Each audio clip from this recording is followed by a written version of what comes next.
नमस्कार भाई। जीवन में दुख एक ऐसी सच्चाई है जिससे हम सब गुजरते हैं। चाहे कोई भी हो, कोई भी जगह हो, दुख हर किसी के जीवन में दस्तक देता है। लेकिन अक्सर हम इस दुख से इतने परेशान हो जाते हैं कि यह हमारे जीवन की दिशा को बदल देता है। आज की इस कहानी के जरिए हम जानेंगे कि दुख से कैसे निपटें और कैसे अपने जीवन को फिर से खुशियों की ओर मोड़ें। इस कहानी में छिपे संदेश से आपको अपने दुख से लड़ने की नई प्रेरणा मिलेगी। तो चलिए शुरू करते हैं आज की यह स्टोरी। एक समय की बात है, एक नगर में रहने वाला राम नाम का एक लड़का अपनी ज़िंदगी से बहुत निराश था। उसकी निराशा का कारण यह था कि वह अब तक कुछ भी नहीं कर रहा था। उसके माँ बाप उसे ताना मारते कि तेरे सारे दोस्त कुछ न कुछ कर रहे हैं, लेकिन तू अभी भी घर में बैठा हुआ है। मित्रों के बीच भी उसका अक्सर मजाक ही बनता। वह कहीं जाता तो लोग उससे यही पूछते कि क्या कर रहे हो। उसे यह बताने में बड़ी शर्म आती कि वह अभी तक कुछ भी नहीं कर रहा है। धीरे धीरे उसने रिश्तेदारों के यहाँ जाना और लोगों से मिलना जुलना कम कर दिया। वह ज़्यादातर समय अपने घर में ही बैठा रहता था। वह अकेले में रोता, भगवान को कोसता और अपनी किस्मत को दोष देता। अब उसे अपनी ज़िंदगी बोझ लगने लगी थी। कभी कभी वह सोचता कि जब वे कुछ करने के लायक ही नहीं है तो फिर उसके जिंदा रहने का भी क्या फ़ायदा, उसे तो मर जाना चाहिए। एक दिन वह अपने गांव के एक सड़क से गुजर रहा था। तभी उसने देखा कि एक गुरु दुख के ऊपर प्रवचन दे रहे हैं। वह भी वहीं भीड़ में पीछे बैठ गया और गुरु के प्रवचन सुनने लगा।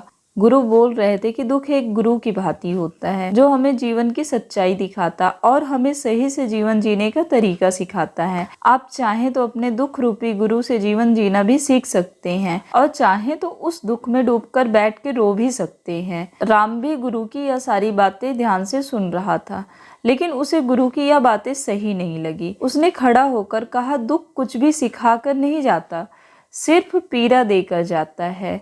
दुख की पीड़ा अनंत होती है। ऐसा लगता है इसके बाद कुछ भी नहीं होने वाला, कुछ भी नहीं मिलने वाला है। मृत्यु भी उसके सामने छोटी लगने लगती है। गुरु ने कहा, आखिर क्या दुख है तुम्हें? राम ने अपना सारा दुख गुरु के समक्ष कह सुनाया और पूछा, क्या आपके पास मेरे इस दुख का कोई समाधान है? यह सुन गुरु मुस्कुराए और बोले, जिस दिन तुम्हारे जीवन में सच्चा दुख आए उस दिन मेरे पास आना, मैं तुम्हारे दुख का समाधान अवश्य करूंगा। इतना कहकर गुरु वहां से चले गए। राम ने सोचा कि क्या मेरा दुख सच्चा नहीं है? क्या जिसमें से मैं गुजर रहा हूँ वह छोटा है? कोई भी मेरे दुख को नहीं समझ सकता। जब माँ बाप नहीं समझ पाए तो गुरु क्या समझेंगे? अपने दुखों से परेशान होकर राम ने एक निर्णय लिया कि अब वह कुछ करके दिखाएगा। उसने एक छोटा सा व्यापार शुरू किया, लेकिन उसमें उसे सफलता नहीं मिल रही थी। पर उसके घर वाले खुश थे कि वह कुछ तो प्रयास कर रहा है। वह अपने व्यापार में जुटा रहा और उसे धीरे धीरे सफलता भी मिलने लगी। फिर उसने रफ्तार पकड़ ली और सिर्फ 3 साल के अंदर ही वह एक बड़ा व्यापारी बन गया। अब राम के चारों तरफ ऐसे बहुत से लोग थे जो उसकी चिंता करते थे, उसे पसंद करते थे, उसके काम की प्रशंसा करते थे। अब उसके घर वाले भी उसकी प्रशंसा करते नहीं थकते थे। दिन प्रतिदिन उसके मित्रों की संख्या बढ़ती जा रही थी। अब वह अपनी ज़िंदगी में बहुत ही खुश था। उसके कुछ मित्रों ने उसे सलाह दी कि जब तुम बड़े व्यापारी बनकर इतने खुश हो तो तुम सोचो कि अगर तुम इस नगर के, इस राज्य के सबसे बड़े व्यापारी बन जाओ तो तुम्हारे पास कितना सुख होगा, कितने लोग तुमसे जुड़ना चाहेंगे, तुम्हारा कितना यश फैलेगा। खुद राजा भी तुमसे मित्रता करना चाहेंगे और ज़रूरत पड़ने पर तुमसे ही धन उधार लेंगे। मित्रों की यह बात राम के मन में घर कर गई। अब उसने और भी धन कमाने का प्रयास शुरू कर दिया, लेकिन उसे यह सब कुछ बहुत ही जल्दी चाहिए था। वह सब कुछ प्राप्त करने में अपना ज़्यादा समय बर्बाद नहीं करना चाहता था। इसलिए उसने ऐसे भी कार्य करने शुरू कर दिए जो उचित नहीं थे। उसने बड़ी मात्रा में अपने मित्रों से धन उधार लेना शुरू कर दिया। ज़्यादा मुनाफा कमाने के लालच में अपने सामान में मिलावट करने लगा। उसने दूसरे व्यापारियों के खिलाफ षड्यंत्र भी रचे, उन्हें डराया धमकाया। जैसे जैसे उसके मित्र उसे कहते गए वही करता गया। वह इन तरीकों से ज़्यादा धन तो कमा रहा था, लेकिन अब उसके जीवन में सुकून नहीं रह गया था। उसके मन की शांति गायब हो गई थी। उसे रातों में नींद नहीं आती थी। सुख साधन की सारी वस्तुएं होने के बाद भी उसे किसी में सुख नहीं मिल रहा था। एक दिन राम कहीं जा रहा था, तभी रास्ते में उसे गुरु का आश्रम दिखा। वह रुक गया। वह गुरु के पास जाकर बोला, गुरुदेव, आपने कहा था कि जब तुम्हारे जीवन में सच्चा दुख आए तब मेरे पास आना। अब मैं बहुत दुखी हूँ। मेरे रातों की नींद गायब हो गई है। मुझे कहीं सुकून नहीं मिल रहा है। इस तरीके से राम ने अपनी सारी समस्या गुरु के सामने कह सुनाई। गुरु ने कहा, जब तुम मुझसे पहली बार मिले थे तब भी तुम किसी दुख में थे। तुमने उस दुख से क्या सीखा? राम ने कहा, मैंने सीखा कि सिर्फ सोचने और चिंता करने से कुछ नहीं होता। अपनी सोच को सच करने के लिए कर्म करना पड़ता है, और सिर्फ कर्म करने से भी कुछ नहीं होता। अपने कर्म को अंतिम पड़ाव तक ले जाना भी आवश्यक होता है। चाहे रास्ते में कितनी भी मुश्किलें आए, मन कितना भी निराश हो, ऐसा लगे कि अब आगे कुछ भी नहीं होने वाला है, तब भी यह मानकर चलो कि मैं जो भी कर रहा हूँ उसमें सफल अवश्य होंगे। लोग सिर्फ सफल व्यक्ति को ही सम्मान देते हैं, फिर चाहे कोई कितना ही अच्छा क्यों न हो। यह सब सुनकर गुरु मुस्कुराए और बोले, यह असली दुख नहीं है। जब तुम्हारे जीवन में असली दुख आए तब मेरे पास आना, मैं उसका समाधान करूँगा। राम ने जाते समय गुरु को सोने के सिक्कों से भरा हुआ घड़ा भेंट किया। घड़ा देखकर गुरु ने कहा, यह मेरे किसी काम का नहीं है, इसे उस पेड़ के नीचे गड्ढा खोदकर दफना दो। राम ने गुरु के कहे अनुसार घड़े को पेड़ के नीचे दफना दिया। कुछ दिनों तक तो व्यापार अच्छी तरक्की कर रहा था, लेकिन गलत व्यापार की वजह से धीरे धीरे उसे व्यापार में घाटा होने लगा।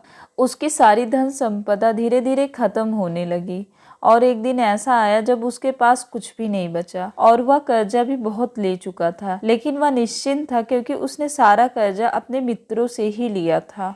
वह सोचता था कि उसके मित्र बुरे समय में उसका साथ देंगे, लेकिन ऐसा कुछ भी नहीं हुआ। बुरा समय आते ही मित्रों ने ही सबसे पहले अपना उधार मांगना शुरू किया, और उधार वापस न करने पर जान से मारने की धमकी भी दी। उसके शुभ चिंतक, उसे चाहने वाले सब उससे दूर हो गए। उसके वो मित्र जो उसके साथ मौज मस्ती किया करते थे, अब उससे दूर भागने लगे। उसके परिवार वाले उसे उसकी गलतियां और कमियां गिनाने लगे। उसकी सारी संपत्ति नीलाम हो गई और उसके पास कुछ भी नहीं बचा। उसने अपने पिता से सहायता मांगी तो पिता ने कहा, मेरे पास यह थोड़ी सी ही संपत्ति है, अगर मैं यह भी तुम्हें दे दूंगा तो तुम्हारी माँ को कहाँ रखूंगा? यह संपत्ति हमारा आखिरी सहारा है। राम के भीतर बहुत गहरा दुख था। उसके आसपास ऐसा कोई भी नहीं था जो उसके दुख को समझ सके, उसे संभाल सके। लोगों से मिले इस धोखे और विश्वासघात की वजह से वह अंदर तक टूट गया। उसे लगने लगा, अब जीने का क्या मतलब, तो मृत्यु ही एकमात्र सहारा है। वह आत्महत्या करने के लिए एक नदी की तरफ जा रहा था। तभी उसे याद आया कि गुरु ने कहा था, जब तुम्हारे जीवन में असली दुख आए तब मेरे पास आना। राम गुरु के पास गया और अपना सारा दुख कह सुनाया। वहीं आंखों में आंसू भरकर बोला, मेरे इस दुख का समाधान कीजिए गुरुदेव। गुरु ने कहा, जब तुम्हारे जीवन में असली दुख आए तब मेरे पास आना, मैं उसका समाधान अवश्य करूँगा। राम ने कहा, क्या अभी जो मेरे जीवन में घट रहा है वह दुख नहीं है? आखिर असली दुख होता क्या है? गुरु ने कहा, सबसे पहले तुम यह बताओ कि तुमने अपने इस दुख से क्या सीखा?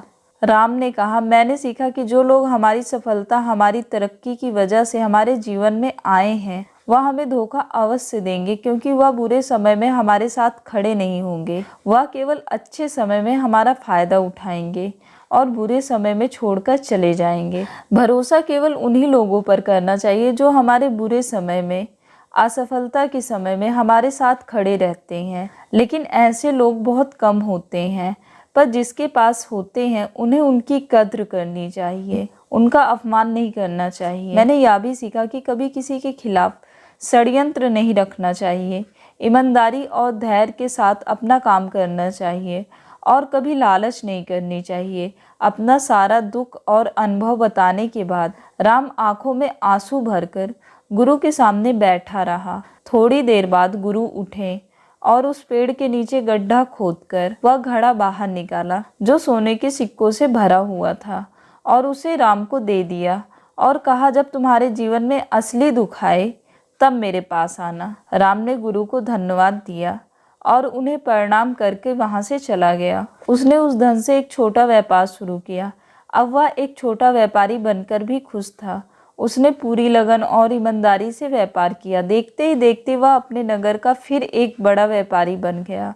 उसका जीवन खुशियों और सुविधाओं से भर गया। लेकिन कोई कितना भी अच्छा हो, कितना भी अच्छा काम करे, दान करे, पुण्य करे, लोगों की मदद करे, लेकिन जीवन में दुख तो आता ही है। उसके माता पिता की मृत्यु के रूप में वह दोनों एक ही दिन मृत्यु को प्राप्त हो गए। राम अपने माता पिता से बहुत प्रेम करता था, इसलिए उसे उनकी मृत्यु से बहुत गहरा आघात पहुंचा। वह दोनों के पार्थिव शरीर को शमशान घाट ले गया, जहां उनकी अंतिम क्रिया की गई।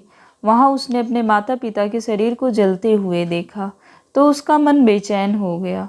उसके अंदर बहुत से प्रश्न उठने लगे। घर वापस आया तो उसने अपने माता पिता के घर और संपत्ति को देखा, जिसके लिए उसके पिता हमेशा लड़ते रहते थे। आज वह लावारिस पड़ी है। आज उसकी देखरेख करने वाले, उसके लिए लड़ने वाले इस दुनिया से चले गए।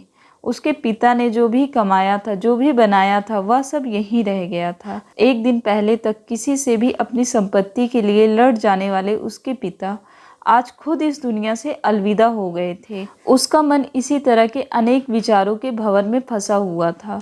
उसे अंदर से अकेलापन और डर महसूस हो रहा था। उसे कुछ खालीपन सा महसूस हो रहा था। उसे लग रहा था कुछ तो है जिसे वह समझ नहीं पा रहा है। इसलिए वह गुरु के पास गया। उसे देखते हुए गुरु ने कहा, क्या जीवन में कोई दुख है? राम ने कहा, वैसे तो जीवन में कोई दुख नहीं है गुरुदेव, सब सुख है, सब अच्छा चल रहा है। लेकिन आज मेरे माता पिता की मृत्यु हो गई है। इस घटना से मेरा मन बहुत दुखी है और बेचैन है। गुरु ने कहा, इसमें दुखी होने वाली कौन सी बात है? एक दिन तो सभी के प्रियजनों को मरना ही है। हमेशा जीवित ना तो कोई रहा है और ना ही कोई रहेगा। एक दिन तो तुम्हें भी मरना ही है। हो सकता है कल ही मर जाओ या आज भी मर सकते हो। राम ने कहा, यह आप क्या कह रहे हैं गुरुदेव कि मैं भी मर जाऊंगा? पर मैं तो अभी जवान हूँ। गुरु ने कहा, इस भ्रम में तो सभी जी रहे हैं कि मृत्यु दूसरों को आती है, बूढ़ों को आती है, लेकिन बूढ़ों के सामने ही जवान मर जाते हैं, बच्चे मर जाते हैं। मृत्यु का किसी की उम्र से कोई संबंध नहीं है, तो सबको अपना बना लेती है। गुरु की यह बातें राम के मन में घर कर गई और वह चुपचाप वहां से चला गया। लेकिन उसका मन अभी बेचैन था। अब भी वह कुछ खालीपन सा महसूस कर रहा था। वह पूरे दिन अपने बारे में सोचता रहता कि वह कौन है, इस दुनिया में क्यों आया है, क्या सिर्फ चीज़ों का उपयोग करना और मरना ही जीवन का लक्ष्य है? बहुत से प्रश्न उसके मन में लगातार उठ रहे थे, लेकिन उसे अपने किसी भी प्रश्न का उत्तर नहीं मिल पा रहा था और उसका दुख दिन प्रतिदिन बढ़ता जा रहा था। इसलिए कुछ दिनों बाद वह फिर गुरु के पास पहुंचा और बोला, गुरुदेव मैं बहुत दुखी हूँ, क्योंकि मैं यह नहीं जान पा रहा हूँ कि मैं कौन हूँ और आज इस दुनिया में क्यों आया हूँ। यह सुन गुरु मुस्कुराए और बोले, आज पहली बार तुम्हारे जीवन में सच्चा दुख पैदा हुआ है। वास्तव में यही है जो दुख कहलाने के लायक है कि हमें पता नहीं है कि हम कौन हैं, क्यों आए हैं, क्या करना है, कैसे करना है। राम ने कहा, गुरुदेव मेरे इस दुख का समाधान कीजिए। राम ने कहा, हम सभी इंसान जीवन भर धन संपत्ति, मान सम्मान, परिवार, मित्र, शत्रु, पद प्रतिष्ठा इत्यादि इकट्ठा करते रहते हैं। गुरु ने कहा, क्या इन इकट्ठा की हुई सभी चीज़ों में से एक भी चीज़ को अपने साथ ले जा सकते हैं? राम ने कहा, नहीं गुरुदेव, इनमें से कुछ भी साथ नहीं जाता। मेरे माता पिता के साथ भी कुछ नहीं गया, सब तो यहीं छूट गया, परिवार, संपत्ति, सब कुछ। गुरु ने कहा, अब मेरी बातों को ध्यान से सुनना। इस दुनिया में हमें जो इकट्ठा करना चाहिए वह तो हम कभी इकट्ठा करते नहीं। चीज़ें हमारे सामने ही होती हैं, लेकिन हम उन्हें देखने का प्रयास ही नहीं करते। इस दुनिया में हमें जिस चीज़ को इकट्ठा करना है वह हम खुद हैं, ताकि जब मृत्यु हो तो हम एक हो सकें और स्वयं को पहचान सकें। हम भीतर से बटे हुए हैं। हम बटे हुए हैं प्रेम में, नफरत में, क्रोध में, जलन में, क्रूरता में, धन में, संपत्ति में, पद में, प्रतिष्ठा में, मान में, पहचान में, धर्म में, जाति में, ऐसे ही सैकड़ों हजारों चीज़ों। और वास्तव में हम बटे हुए हैं। हम टुकड़ों में जीवन जी रहे हैं। इस बंटवारे की वजह से हमारी चेतना कभी एक नहीं हो पाती। हमारी चेतना शक्ति बिखर गई है। इसलिए हमारे पास इतना भी समय नहीं है, इतनी भी ऊर्जा नहीं है कि हम मुड़कर एक बार अपने भीतर देख सकें। वास्तव में जिस धन की कमी, सुविधाओं की कमी, मान सम्मान की कमी को लोग दुख समझते हैं और जीवन भर उसे दुख बोलकर रोते रहते हैं और उनका समाधान खोजने का प्रयास करते रहते हैं, उन्हें उसका समाधान कभी मिलेगा ही नहीं। क्योंकि जिन्हें लोग दुख कहते हैं वह असली दुख है ही नहीं। वह तो सिर्फ इंसान की चाहत है, उसकी इच्छा है, जिसकी पूर्ति कभी नहीं की जा सकती। इसलिए यहाँ व्यक्ति को ऐसे दुखों का कभी समाधान मिला ही नहीं है। इसलिए इन सब के ऊपर अगर अपने दुखों का परम समाधान चाहिए तो सबसे पहले अपने आप को इकट्ठा करो, अपनी ऊर्जा को इस संसार से वापस खींचो और एकत्रित करो। अपने ऊपर ध्यान दो, खुद पर ध्यान लगाओ। मृत्यु से पहले अपने आप को पहचान लो। ऐसे ही बिखरे हुए मत चलो, राम ने कहा। तो क्या गुरुदेव हमें यह संसार छोड़ देना चाहिए? अपनी सभी इच्छाओं को मार देना चाहिए? किसी से प्रेम नहीं करना चाहिए? धन संपत्ति इकट्ठा नहीं करनी चाहिए? मान सम्मान की आशा छोड़ देनी चाहिए? गुरु ने कहा, एक बिखरे हुए मनुष्य के अंदर से कामनाएं, इच्छाएं और वासनाएं ऐसे ही निकलती है जैसे पहाड़ से कोई पत्थर गिर रहा हो, जिस पर पहाड़ का कोई नियंत्रण नहीं है, सिवाय देखने, परेशान होने और कुछ खोने के। इसी प्रकार एक बिखरे हुए मनुष्य की इच्छाएं अनियंत्रित और दुखदायी होती है। उसका अनियंत्रित मन कुछ भी इच्छाएं और कल्पनाएं करता रहता है और दुखी होता रहता है। लेकिन जब व्यक्ति एकत्र हो जाता है तो वह जो भी करता है सब उसके नियंत्रण में रहता है, तभी इच्छाएं भी उसकी इच्छा से निकलती है। राम ने कहा, गुरुदेव आपने मेरे सच्चे दुख का समाधान कर दिया, आपका बहुत बहुत धन्यवाद। अब से मैं खुद को एकत्रित करने का प्रयास करूंगा। उन्होंने कहा, मानव शरीर में बहुत ऊर्जा है, बहुत शक्ति है, पर यह बेकार के कामों में बेकार की चीजों में लगी रहती है। यहाँ ऐसा ही है जैसे कि एक अत्यंत शक्तिशाली मशीन किसी बच्चे के हाथों में दे दी गई हो और वह बिना सोचे समझे, बिना किसी नियंत्रण और जानकारी के बस इसकी शक्ति को कहीं भी बर्बाद कर रहा हो। इसलिए अपनी चेतना की शक्ति पर ध्यान दो और इसे एकत्रित करो। राम को अपने प्रश्नों का उत्तर मिल चुका था। उसने गुरु को धन्यवाद किया और चुपचाप वहां से चला गया। भाइयों, उम्मीद है कि आपको यह कहानी पसंद आई होगी, और अगर आपको यह कहानी पसंद आई हो तो इसे और भी लोगों को शेयर करिए और वीडियो को लाइक और चैनल को सब्सक्राइब करना ना भूलें। तो चलिए फिर मिलते एक नए वीडियो में एक नए मैसेज के साथ। तब तक के लिए टेक केयर।